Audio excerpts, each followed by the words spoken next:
30 seconds.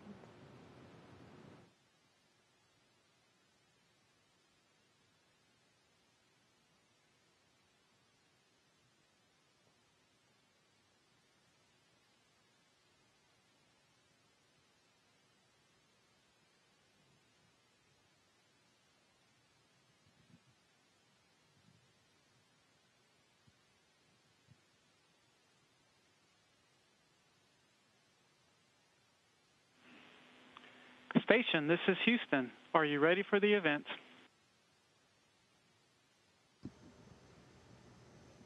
Houston, this is Station. We're ready for the event. JSC PAO, this is Mission Control Houston. Please call station for voice check. Station, this is JSC PAO. How do you hear me? We have you loud and clear. How do you hear us? You sound great, and we want to start by congratulating you on an amazing spacewalk last week. It was so much fun to watch. We've got reporters dialed in here, as well as one here on site. It's bad weather here in Houston, so not a lot came in person, but we've got a lot of questions lined up for you, and we'll jump right in. We'll start here with Rob Perlman from Collect Space. Hi, Jessica and Christina. Rob Perlman from Collect Space. Start with you, Christina. On Friday, as your spacewalk got underway, we reported that a component of your spacesuit matched by serial number, a component that was worn by Kathy Sullivan 35 years ago during her history-making EVA. She reacted to the news on social media saying that, Christina, you wore it well. So I'd ask if you would react to that, and what does it mean to you to share that extra little connection to spacewalk history? Wow, that's very overwhelming, and I was not aware of that. It is an honor to have a matching component, something that was worn on that historic moment when Kathryn Sullivan was the first U.S. woman to do a spacewalk back in 1984. And the fact that she had those kind words to say for us and, you know, what we were doing last Friday is just an incredible honor. Kathryn Sullivan also happens to be a NOAA employee, or, you know, has contributed to NOAA just like I did. And I was also fortunate enough to receive a congratulatory phone call from her when I was accepted into the astronaut corps. So it's really neat to see those connections continue. I will say that those that paved the way for us to be where we are today, we just have just the utmost appreciation for them. And I think we just pay homage to the fact that they allowed us to do what we do today and to achieve the dreams that we have. And for Jessica, setting aside the larger history for a moment, this was personal history, your first EVA. How did you find the experience, and how did you celebrate afterwards?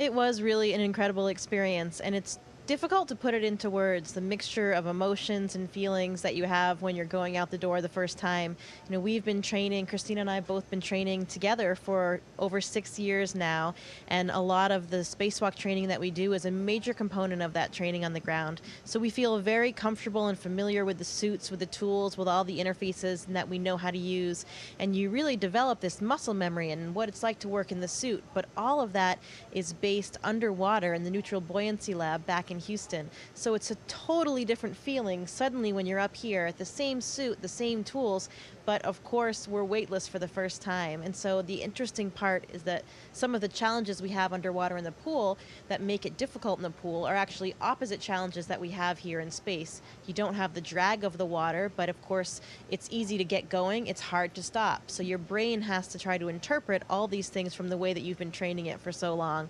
But I will never forget that moment coming out the hatch and looking down and seeing just my boots and the earth below. And it was such a spectacular and beautiful sight. It was really quite overwhelming. And we went out and did the job that we had to do. And we're lucky enough to have some time to enjoy the view as well. All right, we are going to go to the phone bridge now. For reporters online, please press *1 to let us know you have a question, and you can press *2 to withdraw it if it gets answered. But we are going to start with Marcia Dunn from Associated Press. Oh, yes. Hi. Congratulations, both of you. Eileen Collins once told me that she felt she had to be better than her male pilot colleagues just to be equal in their eyes. And did you feel like that, too, as you floated out, that you had to prove yourselves in a way that your male colleagues do not?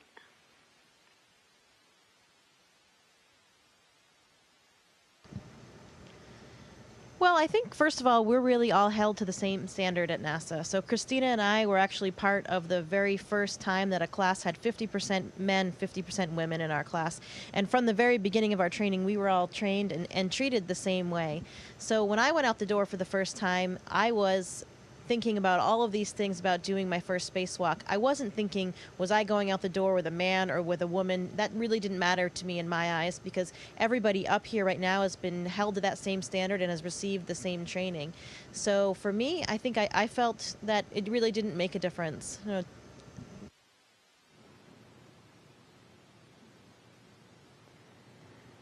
Okay, next we will go to Edgar Herwick with NPR Boston. Hi, congratulations to both of you, and thanks for taking some time out of your, I'm sure, busy day to chat with us. I have a question for Jessica. Jessica, you and I spoke way back in 2013 here at WGBH when you were first accepted into the astronaut class. And back then you told me that you had basically spent 30 years of your life dreaming of becoming an astronaut. And when I asked you, well, now that you've become an astronaut, what's the new dream? You said to go into space. That's the ultimate new dream. And it didn't take 30 years, but now you have done that and made history. So my question for you is, what is next? What is your next life stream? Yeah, that's a great question, and something I'm going to really need to start thinking about. The other part after going to space was the one thing that I always said. Actually, I wrote this in my high school yearbook. Under future plans, I said to go for a spacewalk. So I finally checked that box and have lived that dream. And now what's next, I'm not sure. You know, there is still so much ahead. I'm only 3 weeks into my 6-month mission, so there's a lot that I have to look forward to, capturing visiting vehicles, hopefully doing a few more spacewalks. We'll see how that pans out, contributing in a wide variety of scientific experiments up here. So we have a lot of future goals up here. But I think another dream would be to go to the moon.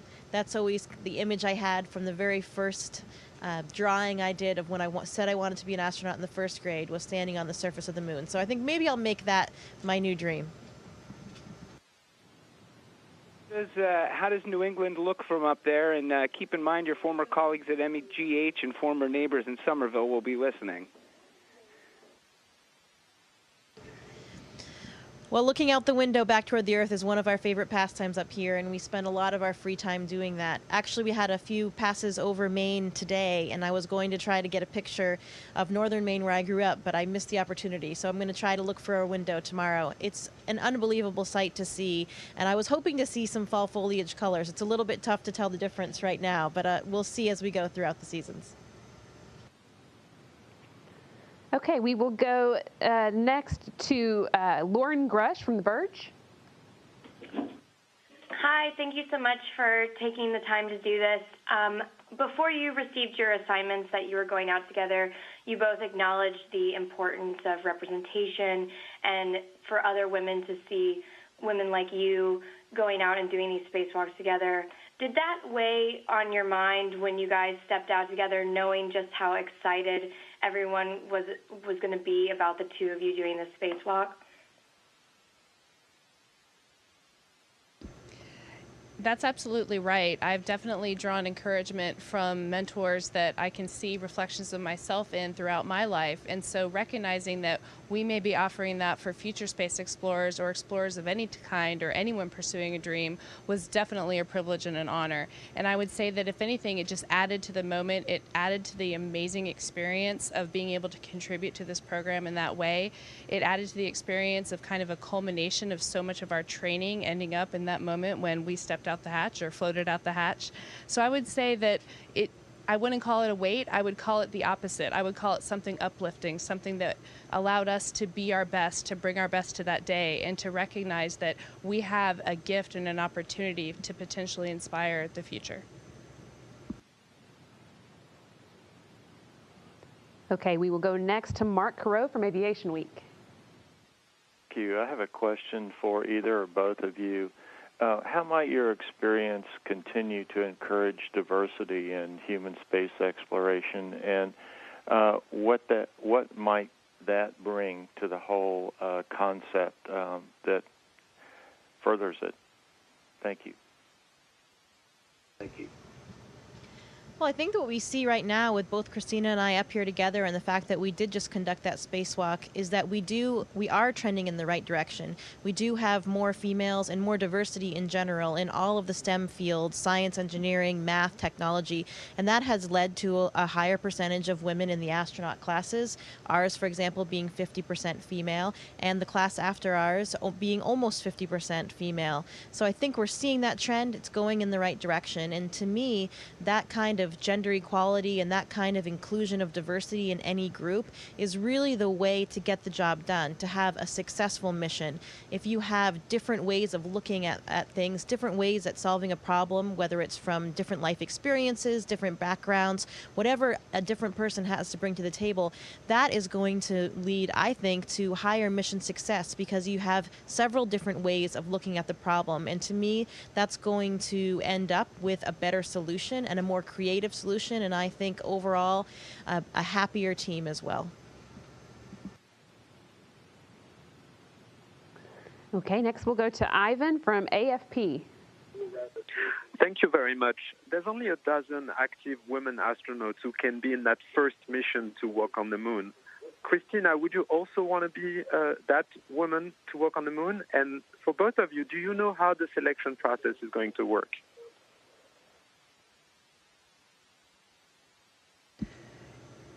The idea of having the honor of being the first woman to walk on the moon is almost too great to fathom. Of course, it would be a dream of mine and has been my entire life. But for now, I'll just settle for knowing that I'll probably at least know the first woman to walk on the moon. Hint, hint. I definitely do not necessarily know the selection process, but I do know that every single person in our office is extremely qualified, and whoever does that mission will be the right person for the job and will carry the hopes and dreams of everyone to explore. Okay, just a reminder for folks on the phone, you can press *1 to let us know you have a question. I think we'll have some time for follow-ups, but first we'll take a few from online. We have Atlantic, who just wants to know, how does it feel to have been part of the first all-female spacewalk?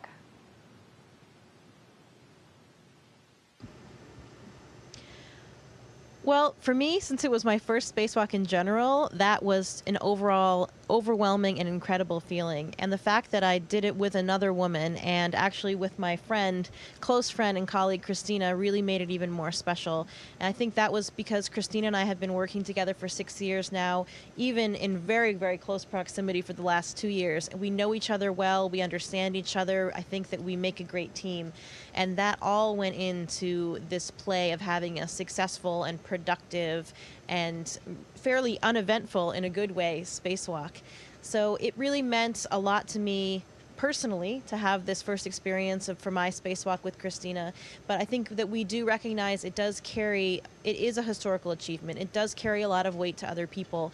And for us, when we see that many times in our lives, it does make a difference if somebody can identify with somebody, something about them, some kind of shared experience with them, whether it's something similar to their background or experiences, or what they look like, or the fact that they have long curly brown hair. Who knows? If sometimes that makes it easier to have an inspiration, have a connection and motivation for something great. So it really does mean a great deal for us to have this, to share this experience together, and hopefully it does inspire and educate those that will follow us. And for Christina, this one's coming from Mary. She asked, on your 4th spacewalk, what parts still give you a sense of wonder?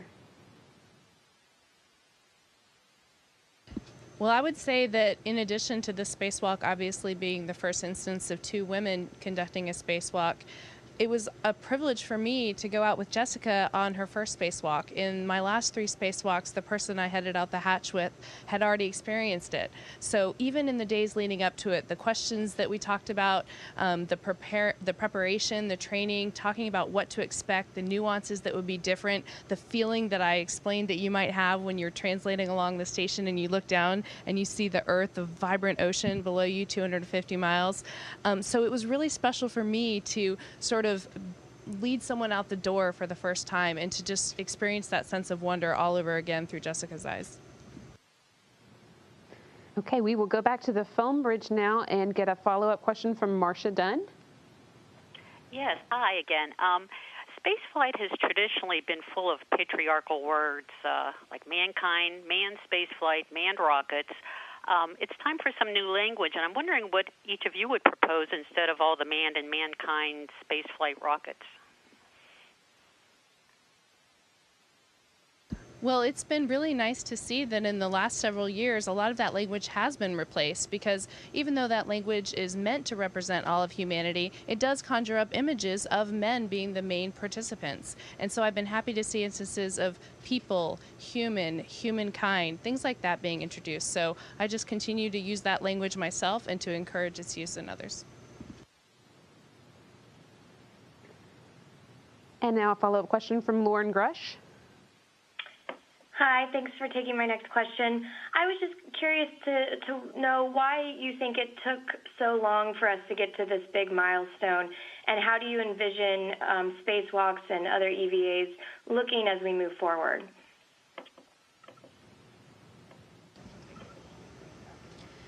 Well, I think that where we are is representative of the change that we're seeing now. We are seeing more females, we're seeing more diversity in all of the STEM fields, and that's why I think we're seeing more female astronauts now and why we have this first female spacewalk at this time. I think in terms of spacewalking in general, the legacy in which our suits were developed, the technology for our spacesuits that we're still wearing today was actually developed in the 70s, and the astronaut population did look a little bit different back then. So I think that when people try to understand why we have the suits that we have, when you have technology that was developed in hardware that takes a long time to be proven and tested and make its way to spaceflight, sometimes the effects of those decisions made back in the 70s carry over for decades to come. So that's really why we are in the situation that we are right now, when people are thinking, well, how come these spacesuits don't fit women, or other things that you might have read about in the press.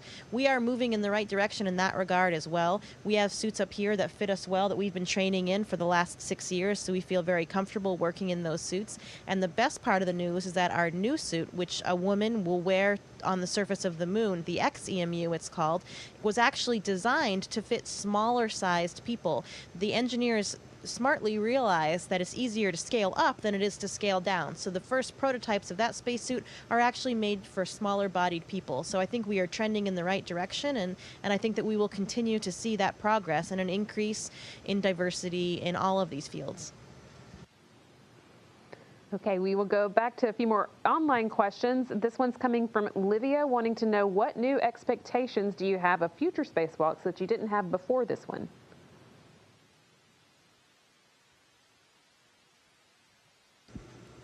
That's an interesting question to consider. To be honest, this spacewalk doesn't really change my future expectations, and I say that because it wasn't necessarily planned to be an all-female spacewalk.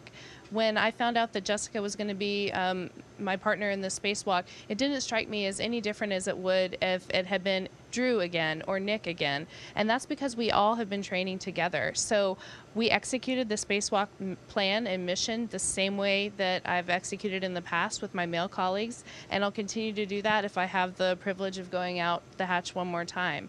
So I think that what I will say is that I hope it's changed because now the whole field has been opened up. So we're in sort of a new chapter now where we've crossed that line, and now 2 women have done it. And so hopefully it'll become commonplace, and it won't even necessarily be something that's a big deal down the road. Great. And this one is coming from a Red Team Spin. They're actually asking if we know anything more about the contamination on Christina's glove that we talked about at the end of the spacewalk. I guess I'll take that one since it was my gloves. So this spacewalk involved an interesting component, which was that I got to actually ride on the end of the space station robotic arm, which was an incredible privilege. It was something we do train for, but since it's rare, not many people actually get the experience of doing that. Part of what that involves is actually installing a foot restraint on the end of the arm, the end that's actually normally just meant to grapple to, say, a visiting cargo vehicle or to a part of station to take care of some robotics operations. And so, of course, a mechanical component like that has grease and lubrication. And what the engineers think at this point is that my hand just brushed up against some of that when I was installing that foot restraint. And so we have those gloves inside now. They're just a little bit stained. And yeah, unfortunately, I wish I could stay just as clean when I'm in my spacesuit as I attempt to do when I'm eating in the galley and our food floats around. But it shouldn't be any kind of a big deal to take from here. That's great news. And we're going to go back to the phone now. We're going to hear a follow-up from Edgar Herwick.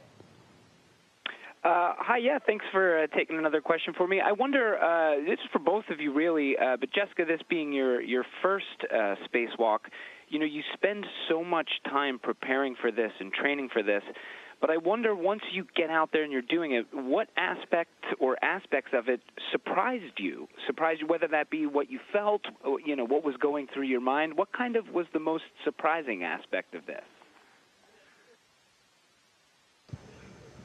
I think the most surprising aspect was something that I was prepared for, but I was still surprised by how strong it was. And we do experience it a bit inside the space station, but I felt it even more outside the space station because of the very large mass of the spacesuit.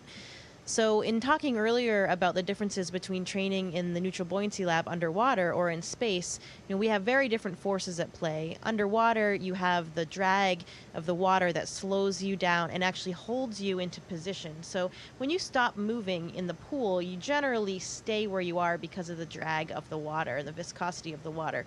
When you're in space, the slightest motion will just keep you spinning or keep you turning.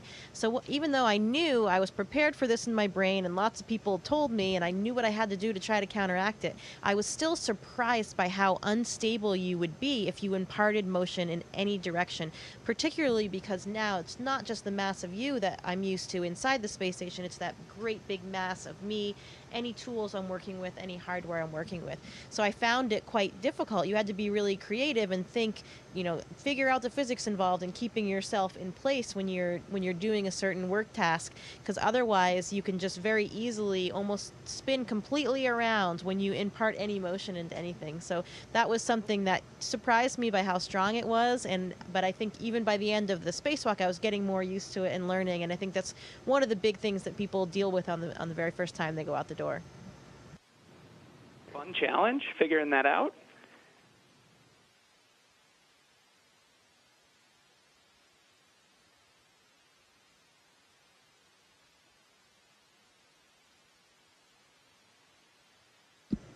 And for me, I would actually agree with Jessica, but to add to that, another surprising thing is just the clarity of the Earth below you. We don't have a lot of time to look around and take in the view. We're very, very focused. In fact, on my first spacewalk, I don't think I looked around hardly at all. But having been out there a few more times and feeling a little bit more comfortable, the Earth is just absolutely stunningly beautiful, and the clarity and how close it feels was really a big surprise to me, especially when moving down the main truss of the station, or what we call the backbone. We have a long translation out to our work site, and looking down and, just like Jessica described, seeing nothing but a vibrant ocean below your feet and recognizing that it's 250 miles down was quite an amazing experience and definitely a surprise. Okay, and we've got another question from Ivan from AFP. Thank you very much again. Maybe just a follow-up to a previous question. Do you feel that women face physical challenges in space that are different from men, even though you are all trained exactly the same way? They have found some very interesting differences in small aspects of how the female and male bodies adapt to spaceflight. Some of those are related to vision, some of those are related to orthostatic tolerance, things like that, but nothing really major that jumps out. I've been up here and I've been fortunate enough to see many crews arrive and just watching a lot of different people adapt. And for the most part, all the adaptations that our bodies go through in that kind of change process is more or less the same. Some people may have aches and pains in different ways. Some people may face more motion sickness or less motion sickness when they first get here. But for the most part, everyone adapts about the same. Thank you. Okay, and now we'll take another one from Robert Perlman. Hi. If the BCDU had not failed, you'd have been going out the door today together. With that type of shuffle of schedule, does that now leave? How quickly do you resume a regular schedule on station? Does that now leave you with a little bit of extra time, get to watch the World Series? What does your schedule look like going ahead? Well, it's always a very dynamic schedule up here, and we're constantly adapting. Since we weren't planning on doing this spacewalk, but we were planning on doing the other ones, there was a lot of replanning on the ground. Fortunately, we have some very smart, capable people on the ground that help us figure out all the logistics for that. But the short answer is no, we certainly aren't taking a lot of time off. We had actually had almost a full weekend off, which was nice, because that was the first time I'd seen that since I'd been up here during this busy spacewalk phase. But we have all of the other goals to accomplish on the space station. We have the scientific experiments, we have the maintenance, we have a cargo vehicle here. The Japanese cargo transfer vehicle is here, and we need to finish loading and unloading that vehicle. So really, we're just resuming all of the other activities that were kind of on hold when we were very busy doing the spacewalks.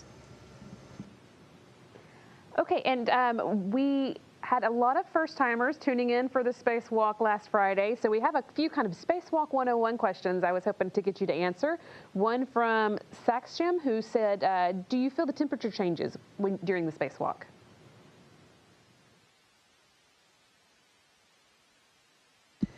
That is a great question. We absolutely feel the temperature changes. Our suit is designed to insulate between the day and the night cycles, which can be anywhere from plus 250 to 300 degrees to minus 250 to 300 degrees just going in and out of daylight, which, as you probably know, happens about every 45 minutes because we're orbiting the Earth about every hour and a half. So when that happens, you definitely feel a little bit warmer, but it's not as warm as you would feel, obviously, if you didn't have the highly insulating ability of the suit around you.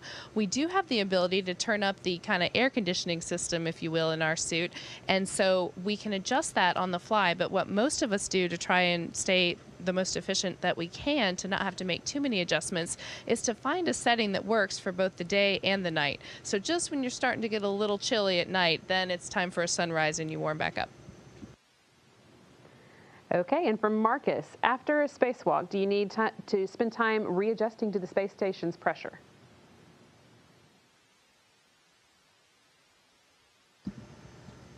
We don't really need to readjust in terms of our bodies, but we do, of course, have to depress and then repressurize. So depressurize and repressurize the crew lock and the airlock in order to leave the vehicle. So in order to open the hatch, we have to depress and equilibrate the pressure so that it's the same as the vacuum outside. And then when we go back in, before we open the hatch that joins to the rest of the space station, of course, we have to bring the air back in. We have to repressurize that so that we can open that hatch. We can only open these hatches in between the different segments when we've equalized the pressure. So we do have to spend that period we're still in our suits, and we're waiting for the crew lock to repressurize before we can open the hatch. We get out of our suits, and then we still are at the pressure that we were at before the spacewalk. So it doesn't really involve much adaptation after that. Okay, and I think we have time for one more. Kostov wants to know when we will see the next all-female spacewalk.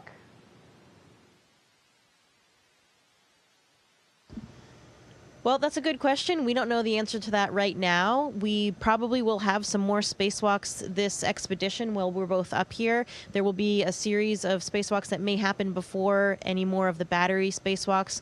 Right now, really, the answer is we don't know. We have some spacewalks coming up to fix the alpha magnetic spectrometer, and we may have some battery spacewalks after that. So there's a chance that Christina and I could go out the door again together, but right now we don't know. Those assignments haven't been made yet. Well, we will certainly be tuning in for any and all spacewalks from the International Space Station. Thank you again so much. We had a great time watching you last week, and we really appreciate you taking time to answer our questions. That concludes our event.